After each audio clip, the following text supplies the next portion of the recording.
wabarakatuh. Sobat Ahsul rahimakumullah. Dikisahkan pada suatu waktu ketika Baginda Raja nampak termenung di atas singgasananya, dalam hati ia bertanya-tanya, negeriku ini damai, kekayaannya berlimpah, dan aku memimpin dengan adil. Tapi kenapa rakyatku masih sulit diatur? Bagaimana ini ya? Mungkin mereka perlu diingatkan soal akhirat. Kemudian Baginda Raja pun memanggil Abu Nawas untuk dimintai pendapatnya. Wahai Abu Nawas, sepertinya aku harus bertindak tegas untuk menyadarkan rakyatku. Semakin hari mereka semakin sulit diatur. Mereka bahkan berani melawan menteri-menteriku, kata Baginda Raja. Lalu apa yang akan Paduka lakukan? Tanya Abu Nawas. Aku ingin memperingatkan mereka betapa pedihnya siksa neraka apabila tidak mentaati pemimpinnya. Kau tahu sendiri kan? Aku menjalankan pemerintahan ini dengan sangat adil. Aku ini bukanlah raja yang zalim dan jahat, Abu Nawas. Aku selalu mensejahterakan rakyatku, jawab Baginda Raja. Ampun Paduka yang mulia, sepertinya Paduka salah sasaran. Bukan rakyat yang harusnya diingatkan tentang akhirat, tapi para menteri istana. Saya tahu Paduka adalah raja yang adil dan bijak, tapi beberapa menteri Paduka ada yang nakal. Di antaranya ada yang korupsi, ada juga yang jahat kepada rakyatnya. Itulah yang membuat rakyat Paduka menjadi berani dan suka melawan, sebab mereka mengira apa yang dilakukan para menteri istana merupakan perintah dari Paduka. Jelas Abu Nawas. Oh, jadi itu masalahnya. Kau tahu siapa saja menteri-menteriku yang berani berbuat demikian? Tanya Baginda Raja. Ampun Paduka yang mulia, saya sendiri kurang tahu, dan saya juga tidak berani asal menuduh. Tapi jangan khawatir Paduka, saya punya ide untuk mengetahui siapa saja menteri yang menyalahgunakan jabatannya itu, jawab Abu Nawas. Siasat apa lagi yang akan kau lakukan Abu Nawas? Tanya Baginda Raja kembali. Sama seperti cara Paduka mengingatkan tentang akhirat dan memperingatkan pedihnya siksa neraka, jawab Abu Nawas. Apa kau yakin itu akan berhasil? Tanya Baginda Raja. Tentu saja Paduka yang mulia, karena saya tidak memperingatkan hanya dengan kata-kata, tapi saya akan membawa api neraka ke istana, balas Abu Nawas. Seketika Baginda Raja terkejut mendengarnya. Kau serius bisa melakukan itu? Tanya Baginda Raja penasaran. Besok Paduka akan menyaksikan sendiri, jawab Abu Nawas enteng. Singkat cerita, pada keesokan harinya Abu Nawas kembali datang ke istana dengan membawa sebuah kendi kecil yang tertutup rapat. Di dalam kendi tersebut berisi api yang menyala-nyala. Meski demikian, Abu Nawas sama sekali tidak kepanasan. Ketika Abu Nawas memasuki ruangan istana, para menteri sudah duduk berkumpul bersama Baginda Raja. Hai Abu Nawas, kendi apa yang kau bawa itu? Tanya Baginda Raja. Kendi ini berisi api neraka Paduka yang mulia. Bila tutupnya dibuka, niscaya istana ini akan hangus terbakar, jawab Abu Nawas. Kalau memang isinya api neraka, kenapa tanganmu tidak kepanasan? Tanya salah satu menteri istana. Api neraka tidak akan mungkin membakar orang-orang yang beriman. Bagi mereka yang jujur, tidak pernah korupsi, dan tidak berbuat sewenang-wenang, tentu tidak akan merasakan kepanasan. Justru sebaliknya, api neraka yang panas akan terasa dingin, terang Abu Nawas. Karena penasaran, seluruh menteri istana satu persatu memegang kendi tersebut. Sialan, kendi ini panas sekali, kata menteri pertama dalam hati. Tapi karena takut ketahuan korupsinya, ia berpura-pura tidak kepanasan. Benar sekali ucapanmu Abu Nawas. Kendi ini terasa dingin dan sejuk, katanya berbohong. Menteri kedua juga sama, tangan yang merasa kepanasan. Tapi ia sengaja menahannya agar tidak ketahuan perbuatan jahatnya. Wah, kendi ini seperti salju, dingin dan menyejukkan, kata menteri kedua berpura-pura. Begitulah seterusnya. Para menteri istana yang nakal tidak memperlihatkan rasa panasnya. Adapun para menteri yang jujur, mereka justru kendi tersebut. Melihat itu, Baginda Raja menjadi murka. Matanya menatap tajam, penuh amarah kepada menteri-menterinya yang jujur. Ternyata, kalian yang membuat rakyatku menderita. Jangan harap kalian akan selamat. Aku akan menghukum kalian dengan hukuman yang sangat berat, ancam Baginda Raja. Tentu saja para menteri yang jujur ini menjadi kaget dan ketakutan. Sementara para menteri yang nakal tertawa kecil penuh kemenangan. Akan tetapi, tiba-tiba Abu Nawas berkata, "Ampun Paduka yang mulia, jangan hukum mereka. Justru mereka inilah menteri yang jujur. Adapun menteri Paduka yang nakal, mereka lah yang berpura-pura tidak kepanasan.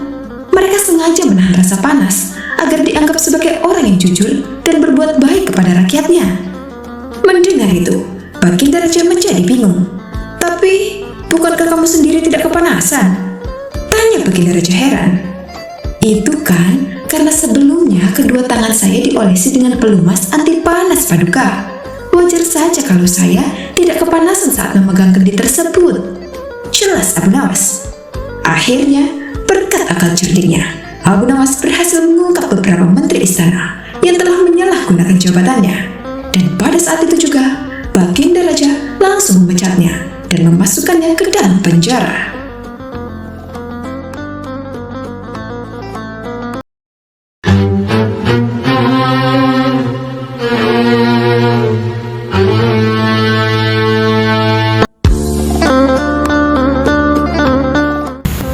Sobat Asul rahimakumullah, sudah bertahun-tahun Baginda Raja Harun al-Rasyid ingin mengalahkan Abu Nawas.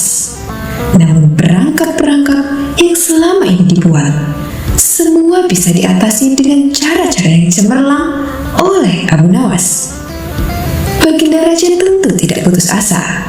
Masih ada puluhan jaring muslihat yang telah disiapkannya untuk menjerat dan menghukum Abu Nawas. Baginda Raja beserta para menteri sering mengunjungi tempat pemandian air hangat yang hanya dikunjungi para pangeran, bangsawan, dan orang-orang terkenal.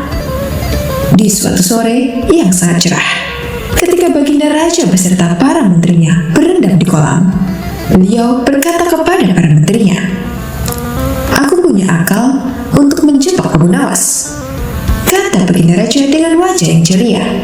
"Apakah itu wahai Paduka yang mulia?" "Kalian tak usah tahu dulu. Aku hanya ingin kalian datang lebih dini besok sore.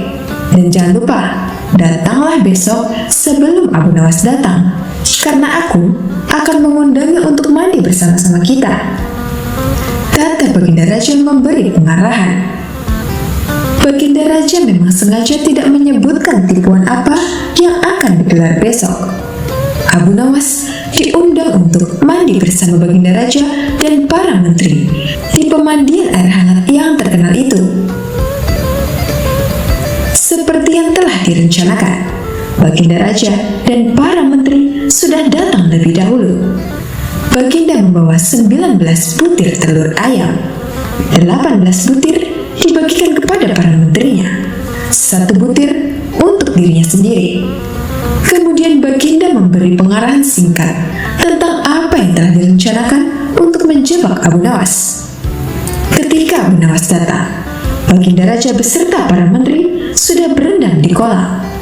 Abu Nawas melepas pakaian dan langsung ikut berendam. Abu Nawas berharap-harap cemas. Kira-kira permainan apa lagi yang akan dihadapi? Mungkin permainan kali ini lebih berat karena Baginda Raja tidak memberi waktu untuk berpikir. Tiba-tiba Baginda Raja membuyarkan lamunan Abu Nawas. Beliau berkata kepada Abu Nawas, "Hai Abu Nawas, aku mengundangmu mandi bersama karena ingin mengajakmu ikut dalam permainan kami," kata Baginda Raja. "Permainan apakah itu Paduka yang mulia?" tanya Abu Nawas belum mengerti. "Kita sekali-kali melakukan sesuatu yang secara alami hanya bisa dilakukan oleh binatang. Sebagai manusia, kita harus bisa melakukannya dengan cara kita masing-masing," kata Baginda sambil tersenyum. "Hamba belum mengerti Baginda yang mulia," kata Abu Nawas agak ketakutan. "Masing-masing dari kita harus bisa bertelur seperti ayam. dan barang siapa yang tidak bisa bertelur, maka ia harus dihukum, kata baginda raja. Abu Nawas tidak berkata apa-apa, wajahnya nampak murung. Ia semakin yakin bahwa dirinya tak akan bisa lolos dari lubang jebakan baginda.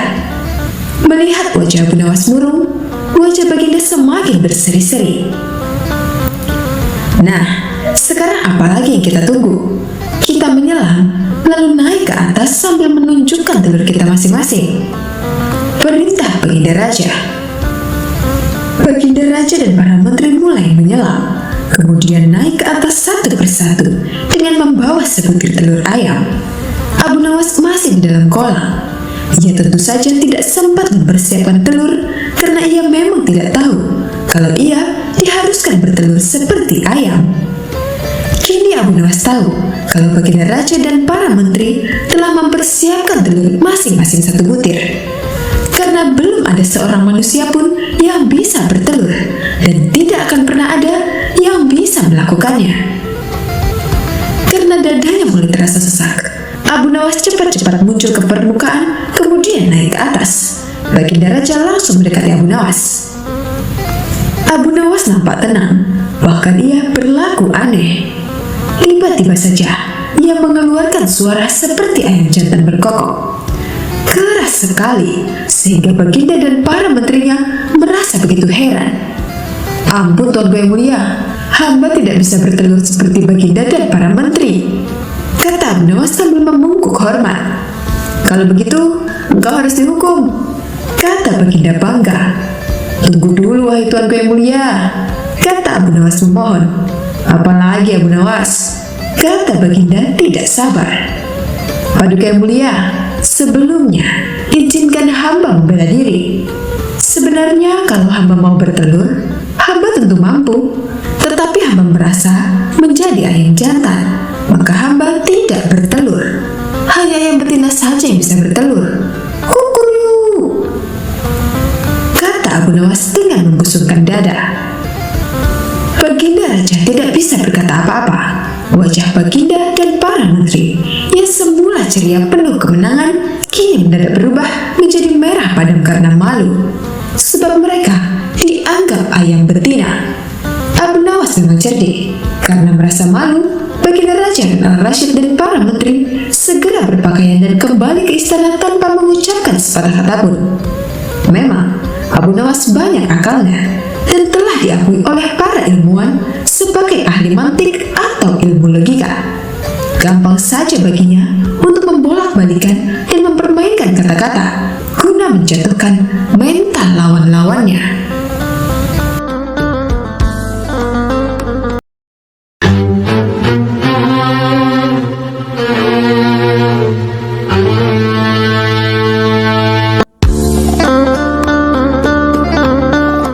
Sobat Azul rahimakumullah.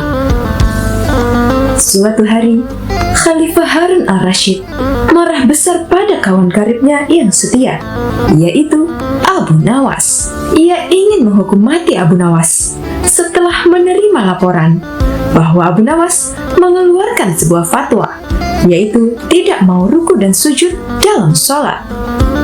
Terlebih lagi, Khalifah mendengar bahwa Abu Nawas mengatakan dirinya suka fitnah. Menurut pembantu-pembantunya, Abu Nawas layak dipancung karena melanggar syariat Islam dan menyebar fitnah. Khalifah Harun al-Rashid mulai terpancing, tapi untung ada seorang pembantunya yang memberi saran. Hendaknya Khalifah melakukan tabayun atau melakukan konfirmasi. Abu Nawas pun diseret menghadap Khalifah. Hai Abu Nawas, benar kamu tidak mau ruku dan sujud dalam sholat? Tanya Khalifah. Abu Nawas menjawab dengan tenang. Benar Paduka? Khalifah kembali bertanya dengan nada suara tinggi. Benar, kamu berkata kepada masyarakat bahwa aku, Harun al-Rashid, adalah seorang khalifah yang suka fitnah. Abu Nawas menjawab, benar Paduka? Khalifah berteriak dengan suara menggelegar. Kamu memang pantas dihukum mati karena melanggar syariat Islam dan menebarkan fitnah tentang khalifah. Abu Nawas tersenyum seraya berkata, "Paduka, memang hamba tidak menolak bahwa hamba telah mengeluarkan 2 pendapat tadi. Tapi sepertinya kabar yang sampai kepadamu tidaklah lengkap. Kata-kata hamba dipelintir, dijagal, seolah-olah hamba berkata salah." Khalifah berkata dengan ketus, "Apa maksudmu? Jangan membela diri. Kamu telah mengaku dan mengatakan kabar itu benar adanya." Abu Nawas beranjak dari duduknya dan menjelaskan dengan tenang, "Paduka, hamba memang berkata rukuk dan sujud tidak perlu dalam sholat. Tapi dalam sholat apa? Waktu itu, hamba menjelaskan tata cara sholat jenazah yang memang tidak perlu ruku dan juga sujud." "Bagaimana soal aku yang suka fitnah?" tanya Khalifah. Abu Nawas menjawab dengan senyuman, "Kalau itu, hamba sedang menjelaskan tafsir ayat 28 surah Al-Anfal yang berbunyi, 'Ketahuilah bahwa kekayaan dan anak-anakmu hanyalah ujian bagimu.' Sebagai seorang khalifah dan seorang ayah, Anda sangat menyukai kekayaan dan anak-anak. Berarti Anda suka fitnah atau ujian itu." Mendengar penjelasan Abu Nawas yang sekaligus kritikan, Khalifah Harun al-Rashid tertunduk malu, menyesal, dan sadar. Rupanya kedekatan Abu Nawas dengan Harun al-Rashid menyulut iri dan dengki di antara pembantu-pembantunya. Pembantu-pembantu Khalifah yang hasut ingin memisahkan hubungan akrab tersebut dengan memutarbalikkan berita.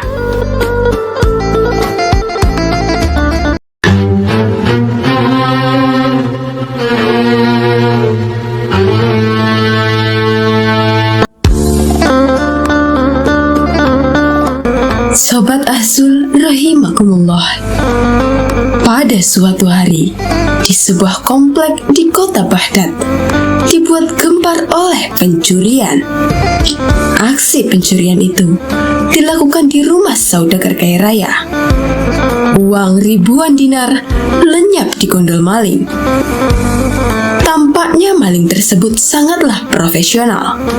Ia sukses membobol rumah saudagar yang dijaga lumayan ketat itu.